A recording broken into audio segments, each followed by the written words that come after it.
स्वागत है एक बार फिर आप सभी का। आप देख रहे हैं इंडिया टीवी सीएनएक्स का ओपिनियन पोल, और वो भी खास उत्तर प्रदेश की 80 सीटों का ओपिनियन पोल हम आपको दिखा रहे हैं।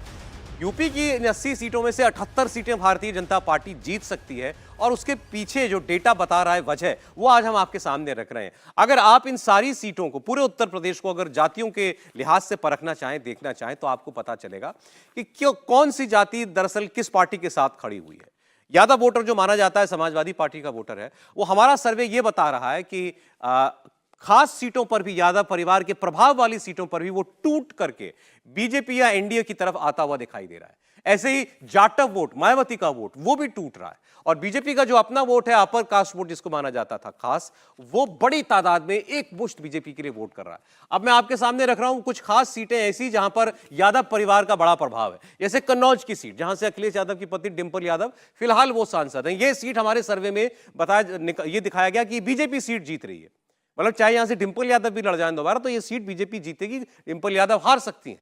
उसकी वजह आप देखिए जरा इस कास्ट इक्वेशन के अंदर, ब्राह्मण वोट यहां पर 91% बीजेपी को, ठाकुर वोट 73% बीजेपी को, अन्य ओबीसी यानी यादव के अलावा जो और ओबीसी है 65% वो बीजेपी की तरफ जा रहा है, और यादव वोट 24% बीजेपी को मिल रहा है। ये पूरे प्रदेश के अंदर जो औसत बीजेपी का यादव वोट है उसके आसपास है 24% वोट। अब आप इसका ये 24 आपको यूं कम लग रहा होगा, लेकिन फिर जरा ऊपर देखिए क्या है। कन्नौज उम्मीदवार कौन है? डिंपल यादव, तब भी ये 24% यादव वोट टूट करके इधर आ जाता है, बीजेपी के साथ आ जाता है, वरना ये शायद 80% तक, 90% तक हो सकता है समाजवादी पार्टी के साथ होता। कन्नौज की सीट पर किसका प्रभाव ज्यादा है, किस वोटर का? देखिए इस सीट पे वैसे यादव मुस्लिम मिला के लगभग 32% के आसपास हो जाता है, लेकिन उसको काउंटर करने जाऊंगा मैं। कन्नौज बार-बार डिंपल यादव कह रहा हूं, वो मैनपुरी से सांसद है, यहां से भी लड़ी हुई है वहां। पहले अभी सुब्रत पाठक ने हराया, सुब्रत पाठक ने उनको यहां से हरा दिया। यहां पे ब्राह्मण और ठाकुर मिला के लगभग 30% के आसपास वोट हो जाता। उसके बाद जो सबसे बड़ा चंक हो जाता है वो अन्य ओबीसी, जिसकी बात हमने किया, वो बीजेपी के लिए एक सबसे बड़े डिसाइडिंग फैक्टर है। दूसरी तरफ आपने देखा कि यादव जो 24% टूट कर रहा है, वो बीजेपी के लिए एडिशनल कंसोलिडेट करके, वो पैटर्न आपको विधानसभा में भी दिखा था। जब विधानसभा में आप देखें 5 में से 4 जो एमएलए है अभी भी बीजेपी के पास है, जबकि इस यादव बेल्ट में सपा ने बहुत अच्छा परफॉर्म किया था। लेकिन कन्नौज फर्रुखाबाद एक ऐसी लोकसभा वाली सीट थी जहां पे सपा अच्छा परफॉर्म नहीं करती, यहां पे बीजेपी बढ़िया परफॉर्म की थी विधानसभा में भी। ठीक है, आपके हिसाब से यहां पर यादव वोट की ताकत काफी है। यादव मुस्लिम मिला के एक ब्लॉक होता है, लेकिन उसको काउंटर करने लिए ब्राह्मण, ठाकुर और अन्य ओबीसी जो है, जिसमें बीजेपी ने बहुत अच्छा परफॉर्म पिछले लोकसभा चुनाव में भी किया था, असेंबली में भी किया था, और अभी भी वो बरकरार है बीजेपी के साथ। यादव मुस्लिम कॉम्बिनेशन को भी तोड़ पाना नहीं, यादव वोट एडिशनल हो गया ना यहाँ पर। ये 91% ब्राह्मण है, 73% ठाकुर है, तो वो बीजेपी का वोट कंसोलिडेट है ही, लेकिन 24% यदि यादव वहां आ जाता है तो वो एडिशनल वोट उसकी ताकत को एकदम बढ़ा देता है ना, जो समाजवादी पार्टी के लिए नुकसान करता है। 64%, मतलब इसके बाद भी 70% वोट है यादव वहां पर उनके पास, मान लीजिए समाजवादी पार्टी के पास, लेकिन ये एडिशनल वोट इसमें एड ऑन हो रहा है 30% वोट पर, उससे बीजेपी की ताकत ज्यादा बढ़ जाती है। नहीं ठीक है, मैं आपसे समझना ये चाह रहा था कि बीजेपी के लिए वही जो आपने कहा वो एज जो है, हाँ, वो उस यादव वोट से आ रहा है, जो एज आ रहा है, हाँ जी, उससे आ रहा है।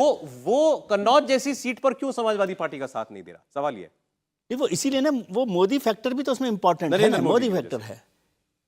नहीं, मोदी फैक्टर भी है, और एक चीज मुझे लगता है कि जो वहां दलित मतदाता हैं उनका भी जिक्र इसमें होना चाहिए। डिफरेंशिएटर वो हैं, यानी जो ये एक आप कहते हैं ना कि जाति समूहों में, तो जो दलित मतदाता है उसने पूरी तरह से भारतीय जनता पार्टी का साथ दिया।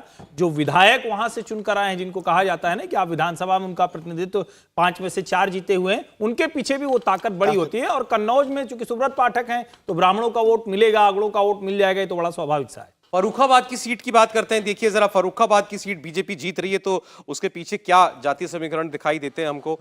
कोई बड़ा नाम, कोई बड़ा चेहरा फर्रुखाबाद से जुड़ा रहा हो तो आप याद दिलाइएगा। सलमान खुर्शीद यहां से चुनाव लड़ना चाहते थे, उदास भी हो गए जब ये सीट समाजवादी पार्टी को चली गई। 50,000 वोट पाए थे, काहे को उदास हो गए? लेकिन उदास तो काफी हुए थे, क्योंकि सार्वजनिक तौर पर उदास हो गए। हाँ, मतलब 50,000 वोट पाने वाला उदास होने लगे। उदास हो सकता है, 89% ठाकुर वोट बीजेपी को, शाक्य वोट यहाँ पर महत्वपूर्ण है। 82% बीजेपी को, लोध वोट 73% तक जा रहा है बीजेपी को, यादव वोट 20%, यानी जो प्रदेश का औसत है उसी की तादाद में जा रहा है। तो यहाँ पर एक्स फैक्टर कौन सा वोट है? इस पूरे इसमें देखेंगे साग की जो वोट है यहाँ पे और मैनपुर में बहुत ज्यादा इंपॉर्टेंट रोल प्ले करते हैं। तो ये साग की वोट वैसे यादव, साग और ठाकुर तीनों लगभग आसपास में है, लेकिन साग या लोध मिलकर बीजेपी के लिए एक्स फैक्टर बनाते हैं, जिसके लिए बीजेपी अभी जो विधानसभा है उसमें भी बीजेपी 5 के 5 एक उनके अलायंस के पास है और 4 बीजेपी के पास है। तो बीजेपी यहाँ पे ऐसे एक खास कम्युनिटी के वोट को टारगेट करने के लिए पार्टियां क्या करती हैं? बीजेपी जैसी पार्टी क्या करती है किसी कॉन्स्टिट्यूएंसी में?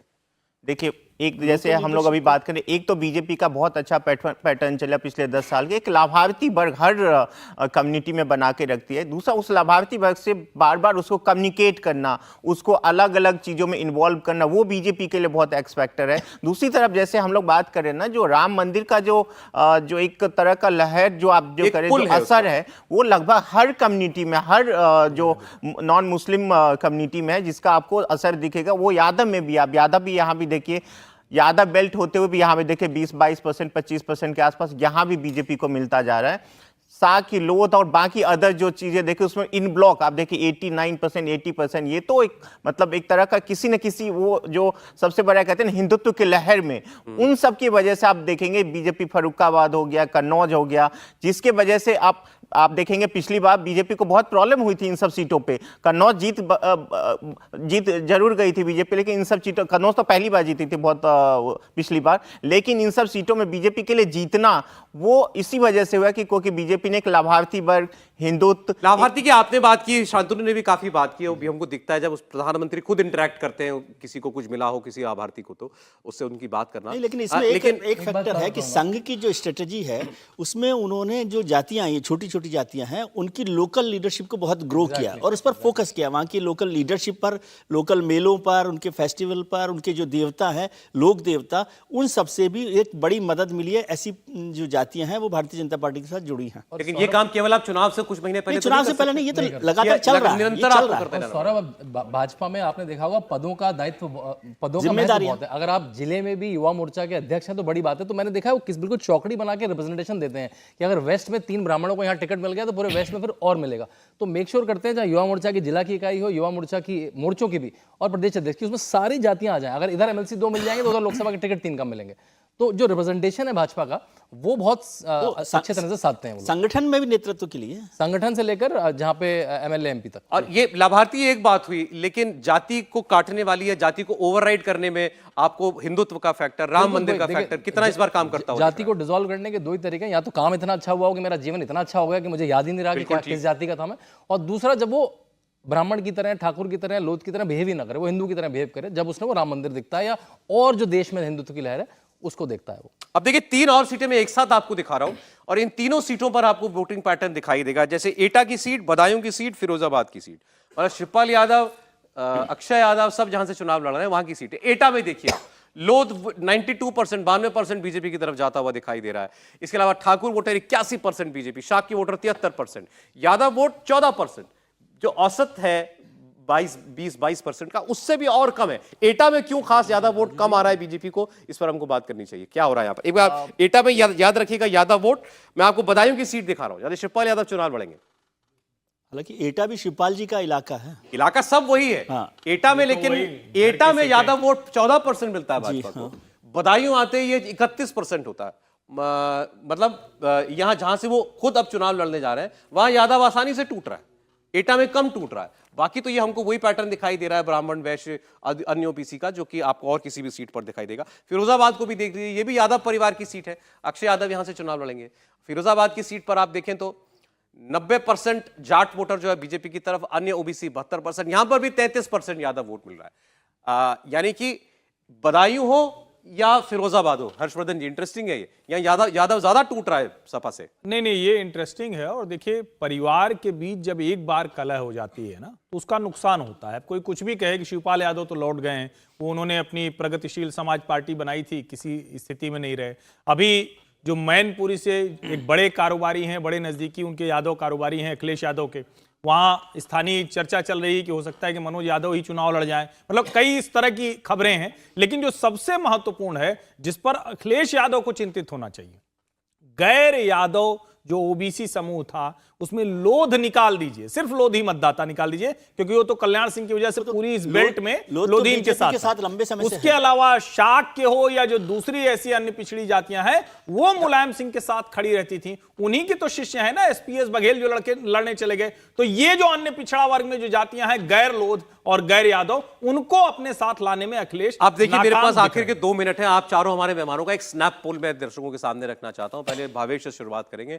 पिछले हफ्ते जो उन्होंने सर्वे किया था उसमें उन्होंने कहा था 80 में से 78 भाजपा को जाती दिखाई दे रही है। 2 सीट आपने कहा था भाजपा हार सकती है यूपी में, और एक मैनपुरी की सीट थी और एक आजमगढ़ की सीट थी।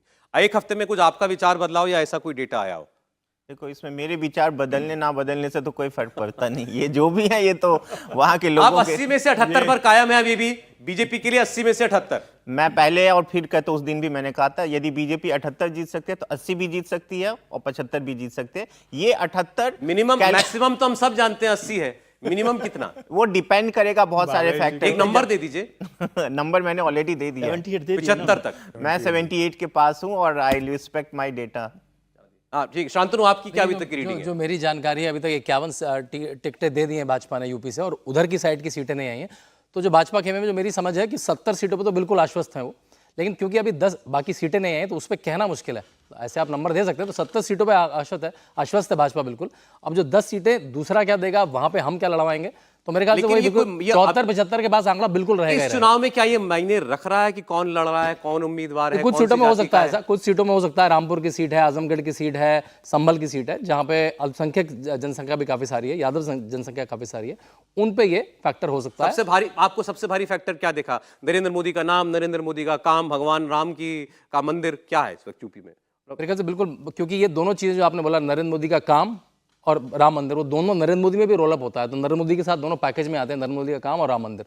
तो यही जो है, जो हमने कहा कि जो गैर जाटव दलित जातियां हैं और जो गैर यादव ओबीसी जातियां, इसका जो जुटाव हो रहा है साथ में भाजपा का।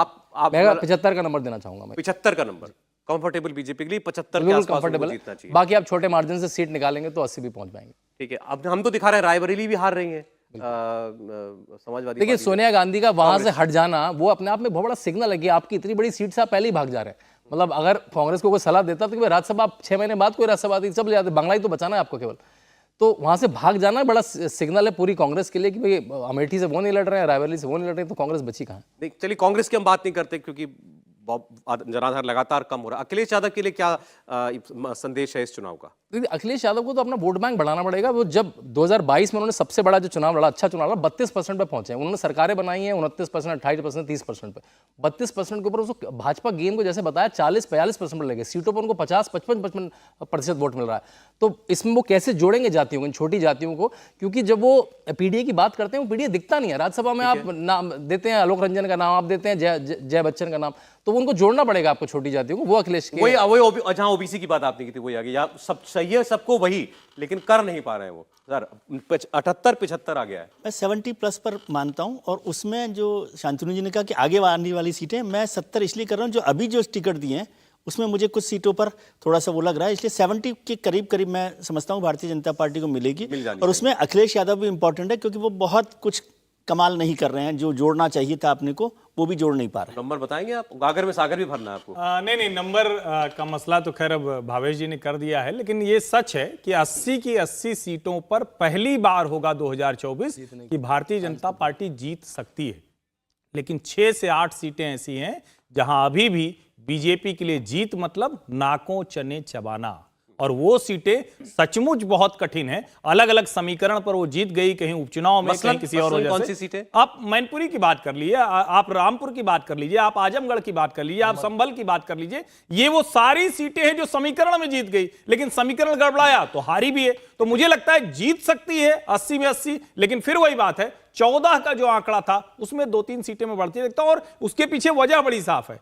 जयंत, अनुप्रिया और ओम प्रकाश राजभर ये मिल के जो एक सीटें या 2 सीटें जोड़ देंगे तो ओवरऑल 4 सीटें जुड़ती हैं। तो जो 73 था वो 75 हो सकता है, 77 हो सकता है, या कहें कि अगर भावेश जी के शब्दों में कहें तो किसी भी तरफ आंकड़ा जा सकता है। चलिए ठीक, समय बिल्कुल नहीं भावेश मेरे पास, माफी चाहता हूं, आपको मौका नहीं दे पा रहा हूं। बहुत धन्यवाद आपका भावेश झा, शांतनु गुप्ता जी, हर्षवर्धन त्रिपाठी जी, विजय त्रिवेदी जी, आप आज हमारे साथ जुड़े।